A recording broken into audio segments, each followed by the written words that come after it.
各位朋友，大家好！今天非常荣幸在美墨边境线的德克萨斯州的麦卡伦遇到了墨西哥著名的国际法律专家路易斯坎通。那在这里很荣幸的能够向他请教一些问题。首先请教的问题就是那这2年中资企业来到墨西哥的越来越多，那从政府的产业规划角度来看，哪些中国企业来到墨西哥会有更多的机会啊？谢谢。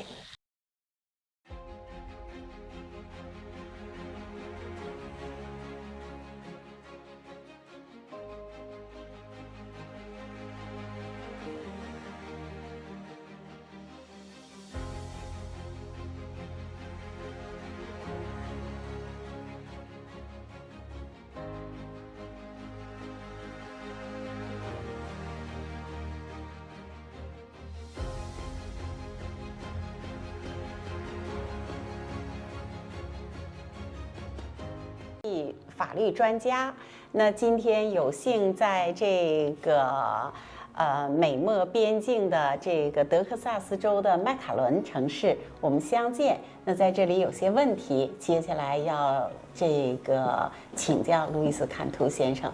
那首先一个问题就是，现在来到墨西哥的中国企业越来越多，那我们也想了解，按照政府的产业规划，哪些企业到了墨西哥之后会有更多的市场机会？According to Mexico's industrial planning, the companies that can come to Mexico pretty much are every industry. Every industry can come to Mexico. Mexico has developed for decades a way of working with foreign companies that can come to and establish in Mexico. Obviously, you will always have to abide by the laws. There's federal laws that guide you through how you can establish a manufacturing facility, services facility, distribution facility in Mexico. So it's not limited to the industries, but obviously there will be certain industries that are really protected in Mexico because are like nationwide in Mexico, very famous. So those companies might not have like the best chance as other industries, but those are very limited.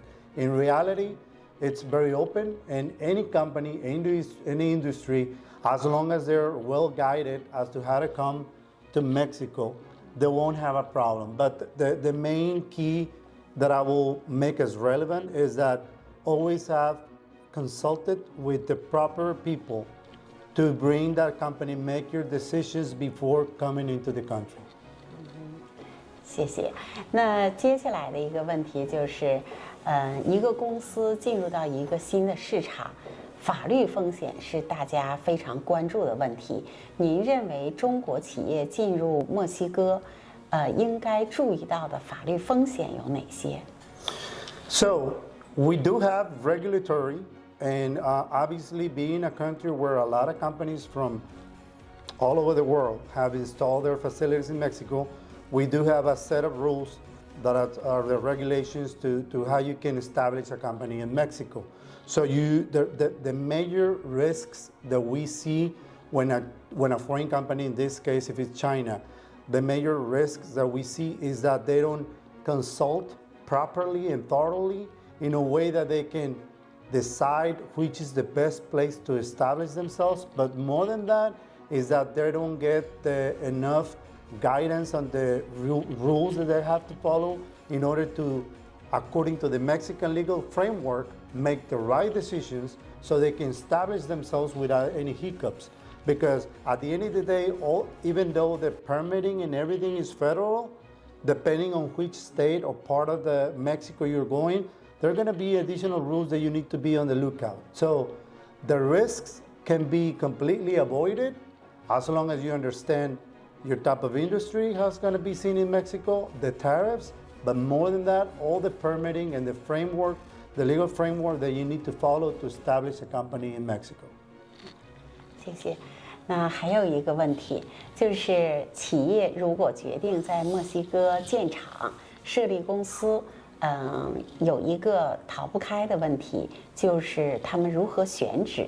那我们看到现在中国企业已经有1300多家中资企业在墨西哥的新莱昂州注册。那这个在选址上，你有一些什么样的建议？ Okay. I think that's a really good question because when selecting a place to locate your establishment, you really need to consider all the factors because you have to consider the qualified labor you might need for the company you're trying to establish. You might need some energy requirements, water requirements, educational level requirements. So all of that will play an important role when it comes to deciding the site location of where you want to establish. So, and on top of that, you need to consider that already in Mexico, you have larger companies already established, and you have some sort of like regional, that you have the automotive in one place, medical in another place, this other one in another place. So you have to gather all this information and put it into a decision-making process where, okay, I want to be close to my potential suppliers, I want to be close to my potential clients, and also I need this type of labor, I need this type of infrastructure. So the decision of all the factors that are really related to the industry that you're about to install in Mexico, it makes a difference. It's like there's not one recipe for every company. No, every company has to do their work as to find the right location based on all the things that I mentioned. 谢谢，这么精彩的回答。那最后一个问题就是，作为中资企业进到墨西哥之后，他们的利益怎么能够最大化？比如说怎么省税，怎么降低成本啊？请您给我们做一些解答，谢谢。So, what's distinctive in Mexico about a foreign company establishing in Mexico is that Mexico has created a program that's called the IMEX permit. That IMEX permit, basically what it does is that it's only available for foreign companies. It's not available for Mexican companies. It's available for foreign companies. And what it does is that depending on the country of origin of this foreign investment, it's going to give you a potential reduction or elimination of tariffs of your raw materials coming into Mexico. So you can process those raw materials in your manufacturing facility, whichever place you already decided, and then your products that are being manufactured can be sold throughout the world. Now, the importance of this permit is that depending on the substantial transformation that you do on the product, you can even qualify for other international treaties like Mexico has. Just to give you an example, we have the USMCA treaty that if that product, because of the substantial transformation that it received by being manufactured in Mexico, qualifies, then you won't have tariffs going into the United States or Canada. And then we have also the VAT certification that you can obtain where you don't really pay VAT taxes. So when you put everything together into that permit, it's what makes Mexico a unique place to set up your manufacturing facility because you can pretty much manufacture products and sell them all over the world. Perfect. Thank you very much. No, thank you. Yes. Thank you. Thank you.